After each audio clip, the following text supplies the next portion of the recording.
Sejam todos muito bem-vindos a mais um episódio do nosso Viva Voz Podcast. Hoje eu tenho a alegria imensa de receber uma mulher maravilhosa.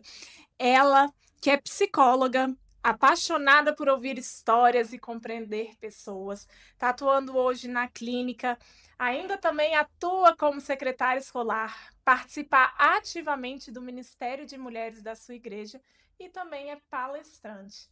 Tenho a honra de receber aqui no nosso podcast Rízia Daphne.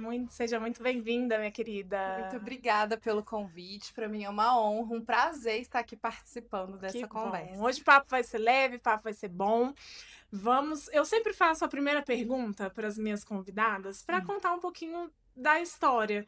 Como que a psicologia entrou na sua vida? O que faz brilhar os seus olhos? Então me conta um pouquinho da sua trajetória, de como você chegou até aqui. Como que eu cheguei até aqui? Então, ainda na adolescência, eu dizia que eu queria ser psicóloga, trabalhar com adolescentes e famílias. Eu Hum. ainda não entendi exatamente o que que era, mas eu já dizia que eu queria. Só que aí, no decorrer da vida, no ensino médio, na hora de escolher a faculdade, eu acabei optando por outro curso. Eu terminei o ensino médio, e comecei a fazer direito. Uau, nada a ver. Exatamente. Aí tentei, tentei Aham. por 3 anos, mas aí não teve jeito. Eu entendi que era melhor, não ia dar certo.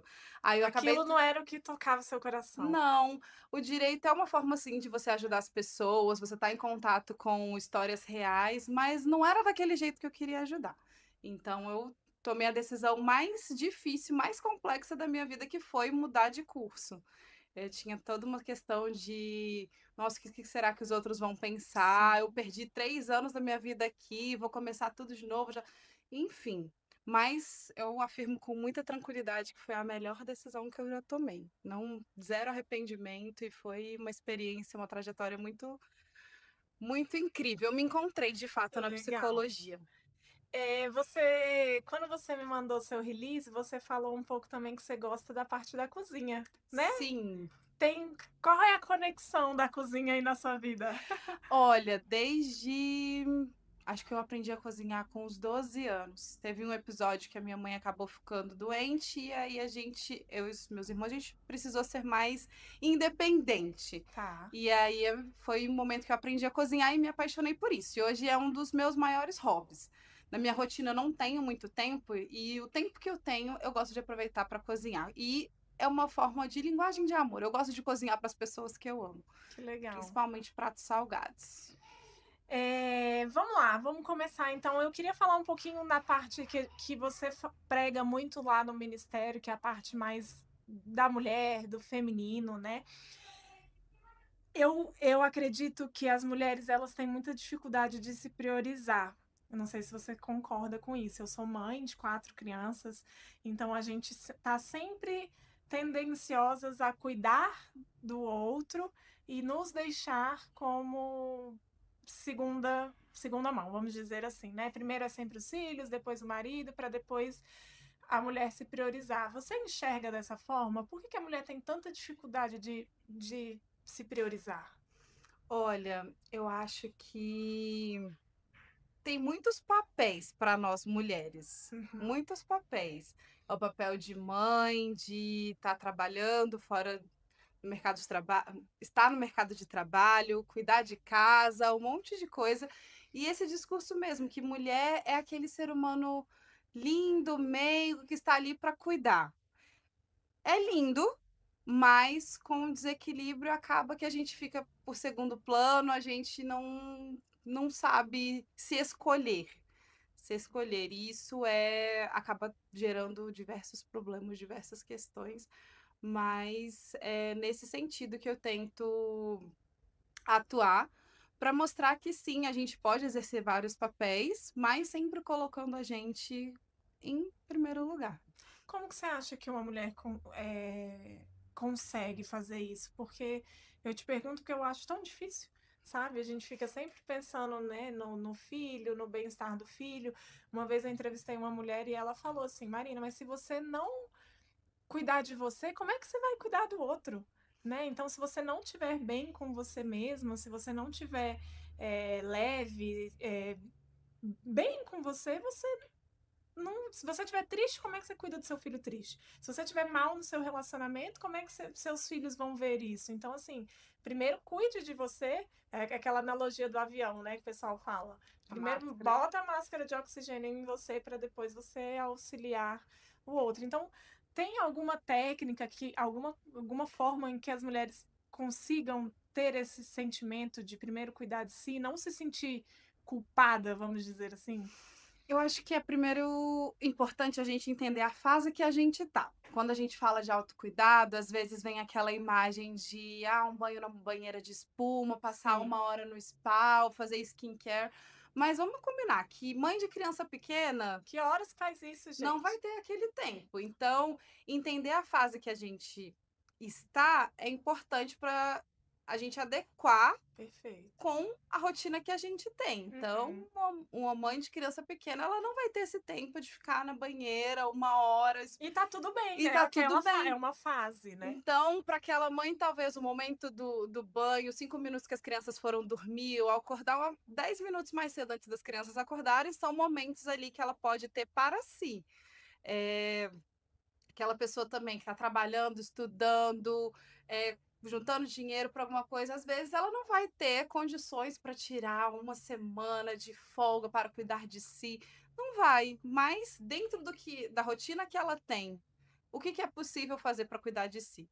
Então, acho que o primeiro ponto é a gente entender a fase que a gente está vivendo e não se comparar com as coisas que às vezes a gente vê que é pregado aí. Que daí a gente fica com aquele sentimento de comparação, se sentindo insuficiente. Eu não tô conseguindo fazer o que fulana disse que eu tenho que fazer para ter a minha vida boa. E a gente acaba se pressionando e se sentindo vazio e E hoje em não dia, cresce. com as redes sociais, isso tem aumentado significativamente, né? Porque, querendo ou não, as pessoas mostram só a parte boa, vamos dizer assim, da vida. E aí a gente fica sempre naquela comparação, mas fulana tem essa vida, e por que que eu não tô conseguindo? Por que que eu não, né? Então as redes sociais, elas alimentam ainda mais essa culpa, essa cobrança de nós mulheres em ser perfeitas, vamos dizer assim, Perfeitas, né? exatamente. São padrões inalcançáveis, né? E aí, se a gente se baseia apenas por aquilo, é inevitável o esvaziamento de sentido da nossa vida, porque a gente para de olhar para o que a gente tem de bom, para o que a gente consegue, para a nossa força, e fica olhando para fragmentos da vida alheia. Nada Exato. que acrescenta. Eu achei legal o que você falou, Rízia, porque eu acho que na vida, se a gente colocar um prazo de validade, vamos colocar assim, eu vou te dar um exemplo. Eu sou farmacêutica de formação e por muito tempo, na verdade, por 1 ano, eu trabalhei de madrugada, fazia plantão de madrugada e trabalhava durante o dia aqui na minha empresa. Só que eu não consigo sustentar isso por muitos anos, porque é muito cansativo e tudo mais. Então, assim, eu entendi que aquilo era um momento pós-pandemia que eu precisava daquilo, mas que eu botei um prazo de validade. Então, é isso que você falou das fases, né? Então, o Joel J, que é um grande player do mercado de desenvolvimento humano, ele fala: saúde, família e trabalho não inverta a ordem. Porém, em algum momento, se você precisar inverter a ordem, pode inverter, mas você tem que ter o prazo de validade. Esse ano eu vou me focar no trabalho. Esse ano vai ser trabalho, trabalho, trabalho. Você vai conversar com a sua família, você vai entender aquilo, e aí aquilo tá, né, pré-definido, tá definido em prazos, e aí tá tudo bem. Seria basicamente isso para a mulher ter essa segurança maior de poder fazer, cara, agora você tá no momento de amamentação. E tá tudo bem, você não vai conseguir fazer o que você quer tirar a sua folga e tal. Se Mas cobrar se tanto, né? cobrar tanto, né? Seria basicamente isso, né? Que você Isso, quis trazer, assim, exatamente. né? Do prazo de validade. Legal. É... O que significa gestão de sentimentos para você? Gestão de sentimentos é a forma como a gente lida com aquilo que passa dentro da gente. Então, vai ter momentos, acho que Sentimento é diferente de emoção? Ou é a mesma coisa? são distintos. As emoções são reações do nosso do nosso organismo, e os sentimentos é a forma como a gente processa aquela emoção. Legal. As É. emoções são tipo aquelas do Divertidamente. Isso, A isso. raiva, o nojo, Isso, você a passa por alegria. alguma situação e aquilo vai te gerar uma reação, ou uma reação de alegria, surpresa, nojo, e a forma como você elabora aquilo tem o seu, é o que a gente chama aí de sentimento. Uhum. As emoções, de certa forma, não tem como a gente controlar. Elas vêm, elas aparecem, é a reação Uhum. do nosso corpo dentro do ambiente que a gente está. E os sentimentos, a gente pode aprender a lidar melhor com eles, não ser controlado por eles, digamos assim. Então, nós mulheres, pensando assim no nosso ciclo hormonal, né? A Tá. gente passa aí por fases que, meu Deus, Meu eu marido fala, só tem uma semana do mês que a pessoa fica em plena, né? O resto é tudo um Mas aí a turbilhão. gente precisa aprender a lidar com isso para não prejudicar as pessoas que estão ao nosso redor, né? Então, quando o se conhecer nesse sentido, ele é muito importante. A gente conhecer o que passa dentro da gente faz com que a gente consiga lidar com aquilo de uma forma melhor, sem uma forma mais, como é que eu posso dizer? Leve. Leve, mas com menos sofrimento. Tá. Assim, o sofrimento ele vai ser inevitável, mas tem como a gente sofrer melhor. Sim. Dá para entender mais ou menos Sim. essa ideia? Então, E aí mistura muito o autoconhecimento com a gestão das emoções, né? isso, se a gente se conhece, se a gente se percebe, eu sei que se eu me expor a determinada circunstância, determinada situação, eu sei que eu vou reagir dessa forma, e essa forma às vezes não é muito boa para mim, o que eu posso fazer para aliviar isso? Então, falar em público, tá aqui. É uma coisa que me deixa, pode não parecer, mas eu fiquei muito nervosa, muito ansiosa. Eu já sei que em momentos assim eu fico muito nervosa, muito ansiosa. Então, o que eu faço? Eu tento me organizar antes, estruturar mais ou menos o que eu planejo falar. Eu faço alguns exercícios de respiração, bebo bastante água, trago aqui uma pessoa de suporte, porque eu vou conseguir passar por isso de uma forma leve. Gostei da sua palavra, É, eu leve. acho que, né, a leveza faz a gente se sentir um pouco mais confortável com aquele sentimento Isso. que às vezes é pesado, vamos Isso, dizer não assim. exclui o fato que eu esteja um tanto ansiosa de estar aqui, Sim. mas eu estou conseguindo lidar com isso de uma forma que leve. E esse exemplo que você falou do falar em público faz total sentido, porque assim, eu já vi grandes palestrantes e falam, cara, eu sinto nervosismo antes de entrar. É normal, eu posso ter feito já não sei quantas mil palestras e a cada palestra eu sinto sim o nervosismo. A diferença é que ele sabe utilizar daquele nervosismo e entender que aquele é um momento e usar isso da melhor forma como você está trazendo, né? Isso aconteceu comigo no último evento, na última palestra que eu dei na última semana. As minhas mãos estavam geladas, geladas, geladas, e eu tremi e suava, mas eu sabia que no momento que eu pegasse o microfone para falar, aquilo ia passar. E eu falei, ok, é isso, vamos estar aceitando o que tem. Sim. Quando eu comecei a falar, deu tudo certo, tudo fluiu e passou. Quais práticas você recomenda para as pessoas que desejam se conhecer melhor, ter um autoconhecimento? Olha, façam terapia. Boa, Façam porque muita terapia. gente acha, né, Rízia, que eu vou dar o exemplo da minha filha. Quando ela era mais nova, minha mãe faleceu, ela era muito apegada à minha mãe, e eu falava, minha filha, vamos fazer uma terapia no psicólogo. Mãe, terapia, psicóloga, é coisa de que é doido. Então tem muita gente que ainda tem Que ainda essa acha isso. ignorância, que acha que só quem precisa de terapia é quem tem problemas perceptíveis ou alguns transtornos neurodivergentes ou algo desse tipo. E na verdade não, todo mundo precisaria de uma terapia, não é isso? Sim, em algum momento da vida eu acho que terapia é recomendado para todas as pessoas.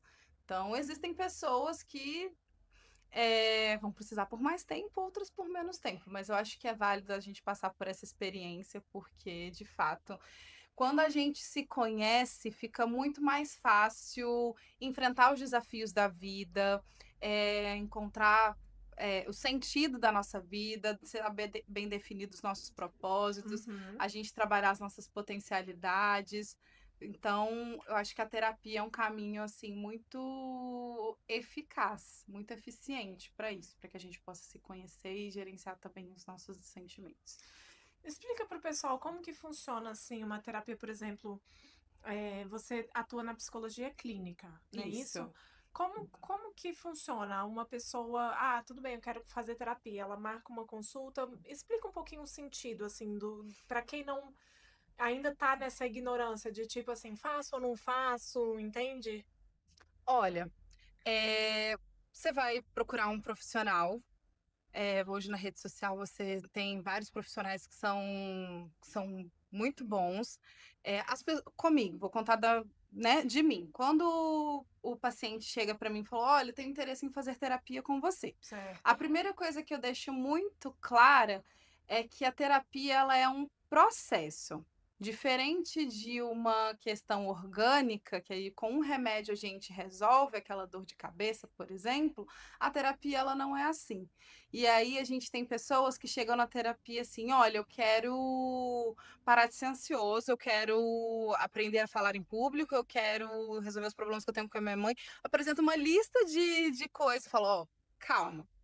E acha que na primeira consulta vai sair de lá renovada. Exatamente, na primeira ou na segunda. Na primeira ela explicou tudo que ela espera e na segunda ela já espera resolver. Ou se não, fala assim, olha, eu quero começar resolvendo isso aqui primeiro. E aí eu explico o seguinte, nós somos um ser humano integral.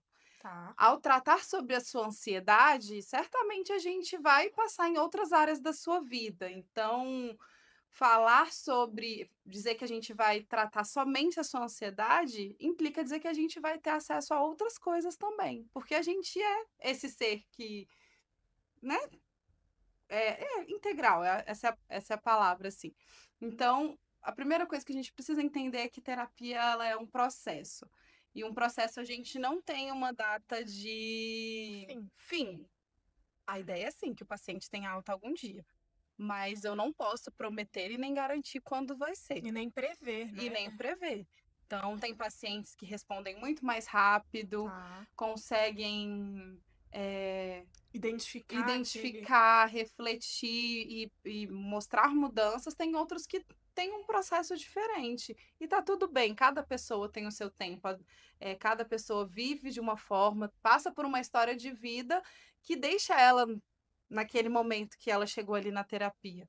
E outra coisa também que eu procuro explicar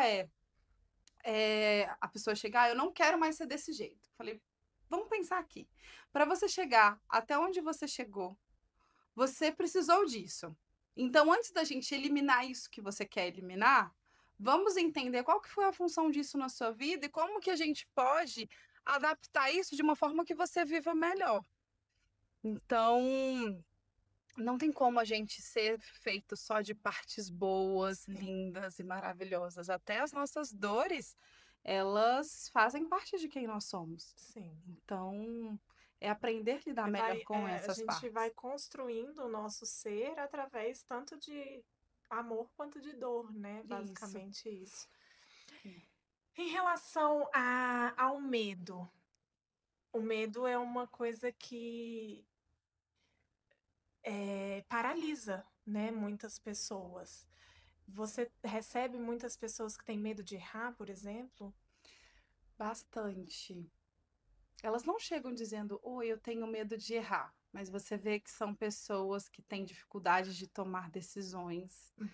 Pessoas, às vezes, que elas não elaboram dessa forma, mas que você vê que por trás da procrastinação delas tá ali um medo de errar, um medo de não fazer as coisas da maneira perfeita.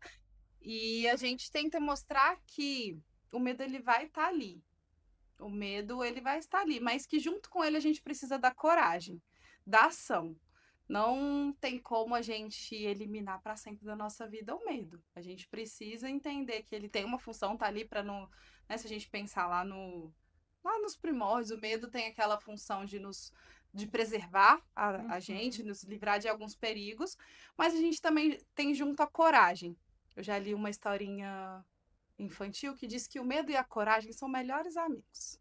Onde a Legal. coragem está, o medo está também. Onde o medo está, a coragem vai também. Então, aquela pessoa que chega com bastante medo, a gente vai mostrar para ela que a coragem está ali do lado também, que ela pode impulsionar-se, fazer as coisas mesmo com medo.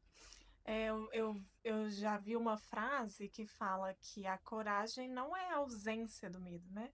É você ir com medo mesmo. Agir sobre Por- ele. Porque o medo é o que você falou, né? O medo vai estar ali, não tem como. É você dar o passo e vai com medo mesmo, porque Deus depois dá o chão, né? Isso, Muitas pessoas falam. a gente gosta de previsibilidade, a gente gosta de padrões, isso nos ajuda a nos deixar seguros. E Uhum. tudo que foge disso dá um friozinho na barriga. Sim. Quando você vai, Sai da zona de conforto, sai né? da zona de conforto, dá um friozinho na barriga. Então, É é normal. aprender a viver assim mesmo. Risa, deixa eu te fazer uma pergunta. Diga. O que é mais difícil, falar ou ouvir? Ouvir. Por quê? Porque ouvir não é só, eu tô te ouvindo. Não, é prestar atenção para saber de fato o que está sendo dito. Fala mais. Está sendo dito. Gostei. Tanto é que, basicamente, assim, uma das técnicas que mais bem pretendidas para um estudante de psicologia, para um psicólogo, é a tal da escuta ativa, Perfeito. que é esse escutar além do que está sendo dito. E isso a gente consegue fazer quando a gente presta atenção. Então, e é uma coisa que a gente vai aprendendo com o tempo. Isso não é uma técnica exclusiva da psicologia, então eu creio que isso é uma habilidade muito necessária para pessoas que querem ter relações saudáveis, que é aprender a escutar a outra pessoa. A gente precisa se colocar num lugar de humildade, a gente precisa não julgar. Então, por isso que às vezes é tão difícil ouvir, porque a gente já tem aquele impulso de colocar a nossa própria lente para estar ouvindo o discurso do outro. E aí isso prejudica. A gente às vezes não está escutando de fato, porque a gente está vendo as coisas sobre a nossa própria ótica. E não tá. Tem uma história legal que era uma professora de teatro que ela falava para os integrantes da peça, falava assim, olha, vocês não vão ter direito de falar. Porque o que que acontece? Na maioria das vezes, quando eu estou falando, vocês já estão pensando no que vocês querem falar, na contraposição da minha fala. Então, vocês não estão nem prestando atenção no que eu estou falando, vocês já estão pensando no que você vai falar para e contradizer uma coisa que eu tô falando, entendeu? Então, é basicamente isso, né? Que a maioria das pessoas, quando a gente tá numa conversa, a outra pessoa ela já tá pensando na fala dela, que vai vir depois. E aí isso acaba não prestando atenção no que o outro. Então, ouvir tende a ser mais difícil, porque você tem que estar ali de corpo presente, ouvindo de fato o que a outra pessoa tá falando, né? Seria basicamente isso. Exatamente. É... Como a comunicação pode fortalecer comunidades femininas? Você acredita muito na comunicação? Acredito demais, eu acho que é uma das coisas mais importantes. Muitos problemas teriam sido evitados se as pessoas soubessem interpretar um texto, por exemplo. Então, saber se comunicar é extremamente E hoje em dia com o WhatsApp, né? poderoso. Às vezes a pessoa escreve uma coisa, a outra pessoa já entendeu outra, e aí já dá um pano para discussão e é aquela coisa, né? Exatamente. E a gente que é mulher, a gente tem uma tendência de não ser tão assertiva. Sim. A gente não sabe pedir as coisas diretamente, sabe? A gente fala, olha, tem um copo sujo aqui em cima. Ao invés de falar, fulano, tira o copo daqui de cima, por favor. Nossa, tá tão frio aqui. Ao invés de, Tipo, vai dando rodeando até chegar no que você. e aí depois a gente fala, poxa, mas ninguém me entende. Nossa, as pessoas não entendem o que eu tô querendo dizer, mas eu falei tão claro. Será mesmo que falou tão claro? Então, a comunicação ela é extremamente importante. Saber se posicionar, saber dizer o que quer de uma maneira que o outro compreenda, isso aí é uma habilidade assim muito poderosa. A gente consegue muitas coisas.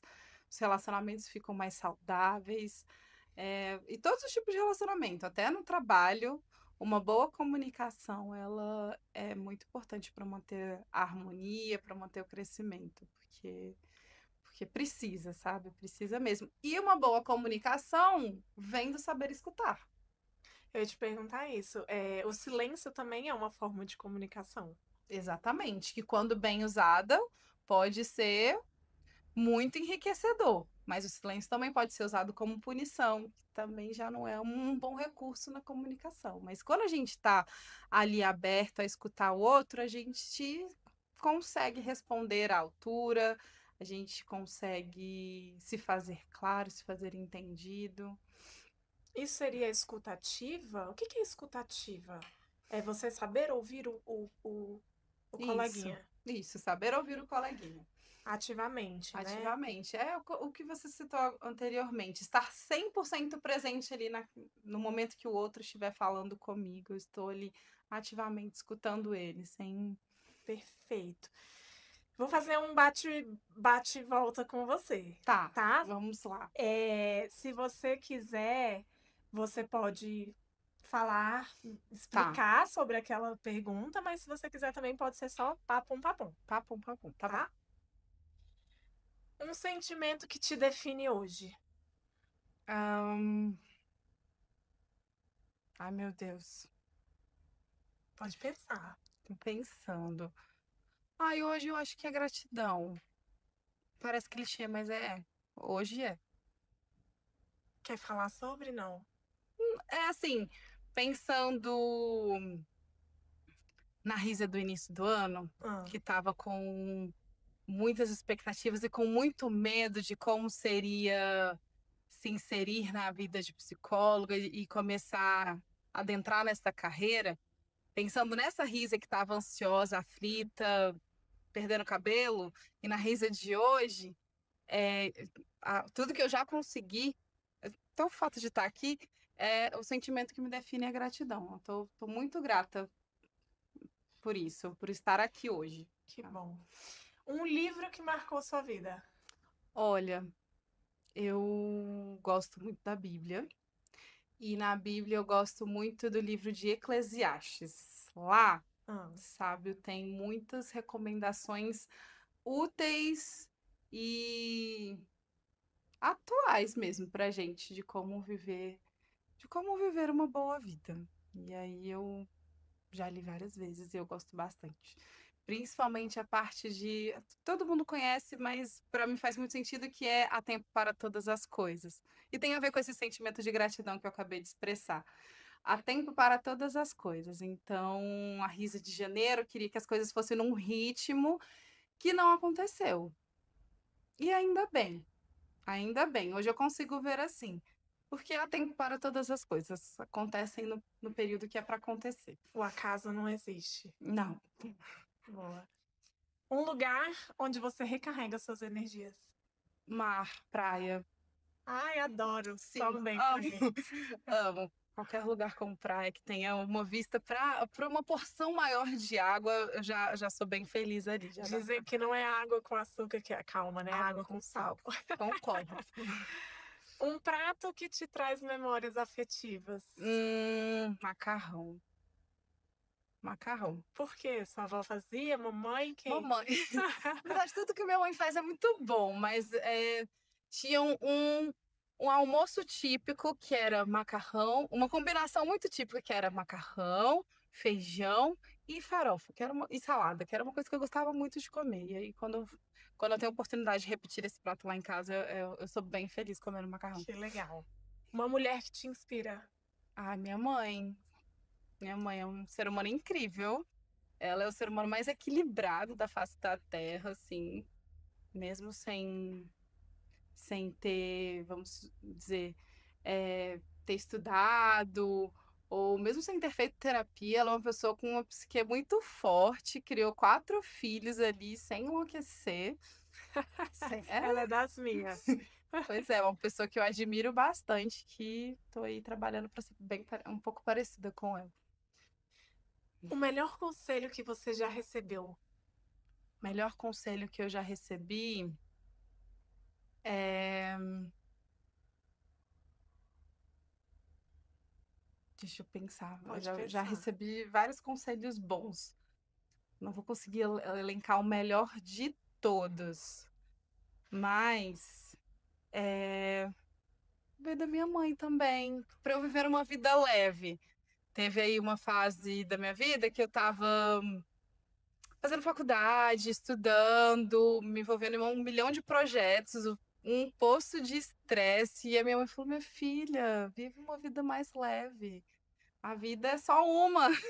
Então vamos viver com leveza. E volta e meia, quando eu me vejo entrando Esse turbilhão nesse de turbilhão, emoção, né? Que quando hoje em dia o mundo é muito acelerado. exatamente. Quando eu me percebo um pouco mais acelerada, eu tento parar, respirar e pensar: viva mais leve. Viva mais leve, é só uma vida mesmo. Então, O que você não abre mão do seu dia a dia?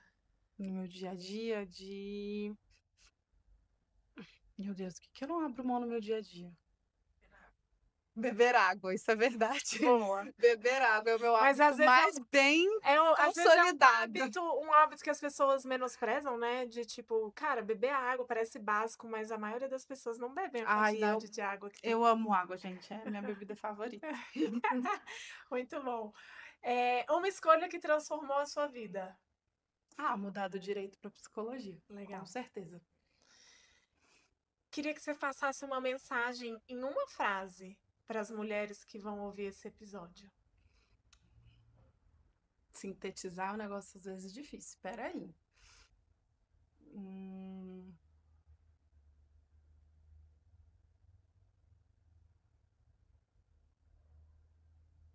Eu vou usar o versículo do que eu citei Boa. agora há pouco. Há tempo para todas as coisas. Então, se há alguma coisa que você deseja que ainda não aconteceu, calma, há tempo para todas as coisas. Ou se você percebe que a sua vida você não tá fazendo muita coisa, acha que não tá dando tempo de fazer as coisas que você diz que quer fazer, lembre-se, há tempo para todas as coisas. Então, revisa aí as suas prioridades, o que está preenchendo o seu tempo que não está te acrescentando. Então, lembre-se disso, há tempo para todas as coisas. Rízia, qual o próximo passo na sua vida? Qual o próximo sonho que você quer alcançar? Eu vi que você já alcançou um, que é a sua formação, que é trabalhar com isso. Eu já vejo que brilha seus olhos. Mas me conta, qual que é a próxima escolha importante na sua vida? Minha próxima escolha importante. Olha, basicamente, as minhas escolhas importantes têm a ver com o meu profissional. A minha próxima escolha importante é abrir a minha clínica. Legal. Hoje você atende em consultório? Conta pra galera onde que você atende, como que eles conseguem te achar? Olha, hoje eu estou atendendo online. É possível me encontrar no Instagram, @psicóloga.riziadaphne. Rízia é Rizzia. Isso, e Daphne, Daphne. Botou psicóloga Rízia, acho que já Já aparece dá para você. encontrar. Já dá para encontrar. A minha clínica eu pretendo consolidá-la de maneira online. Dessa forma, uma das coisas que eu almejo é ter mais autonomia, posso poder estar em lugares diversos, mas ainda assim fazendo aquilo que eu mais amo. E além Então, disso, eu acho que você consegue atender mais pessoas pelo Brasil todo, né? exatamente. Porque no presencial acaba que você fica na limitação geográfica, né? E Exatamente. no online você consegue escalar e transcender e atender mais e mais pessoas, ajudar, né, um número maior de pessoas. Isso mesmo, no Brasil e no mundo. Isso aí. Isso aí. Esse é o meu próximo passo. Adorei conversar com você. Eu também. Muito obrigada por tanto conhecimento, foi maravilhoso. Vamos deixar agora a sua última mensagem. Eu queria que você falasse ali para aquela câmera. Imagina que todas as pessoas do mundo vão te ouvir agora. Ok. Vai sair nos outdoors, nas redes sociais, em tudo quanto é lugar. Qual mensagem você passaria para essas pessoas? Olha, está relacionado a um versículo da Bíblia que eu levo como lema, Romanos 8:28, que todas as coisas cooperam para o bem daqueles que amam a Deus. Então, até mesmo as situações mais adversas, se a gente tá ligado ali com Deus, isso pode cooperar para o nosso bem. Então, mesmo que haja dor, em algum momento aquilo pode cooperar para o nosso bem. Isso dá uma esperança para a gente continuar vivendo. Eu acho isso tão, tão grandioso, porque eu ensino até para os meus filhos, né? Porque a gente cresce no desconforto. Você concorda? Sim. A dor, ela faz parte do crescimento, e na maioria das vezes, para a gente crescer, vai doer. Aprender dói. Vai dar trabalho, vai ser difícil. Quando é gostosinho, quando a gente tá no quentinho, normalmente não tem evolução, né? Então, assim, eu acredito muito nisso que você falou. Pessoal, crescer dói e dá trabalho, mas lá no futuro vale a pena. Você Isso. olha para trás e você vai ver a recompensa que você recebeu de todo aquele esforço, de todo aquele trabalho, de toda aquela dor. Isso em tudo na vida, né? Se você quer ter um corpo mais forte, dói. Dói. Você tem que ir pra academia, dói pra caramba. Se você quer ter uma vida financeira melhor, é difícil. Alguns sacrifícios vão Alguns precisar sacrifícios ser tem que feitos. tem que fazer. Então, tudo na vida, a dor faz parte, né? Então, eu acredito muito no que você falou. Mensagem linda. Obrigada, é isso. Eu tento. Eu de fato, eu levo isso pra minha vida, em todas as coisas que eu vou fazer. Alguma coisa que eu não tô entendendo, não. Tudo coopera para o bem. Vai chegar. Maravilha. Muito obrigada pela sua presença, Rízia. Foi Obrigada. maravilhoso o bate-papo, foi incrível. Você emana leveza, como sua mãe te ensinou. Maravilha. É, foi um bate-papo muito descontraído. Quero te agradecer pela presença, tá? Deixa mais uma vez as tuas redes sociais pra galera. @psicóloga.riziadaphne. E aí, só entrar no direct que a tua agenda tá aberta. Tá aberta, pode mandar mensagem. Lá também tem o link do meu WhatsApp, pode entrar em contato por lá também. Maravilha. E a gente não falou sobre as suas palestras. Como é que funciona? Você também abre pra...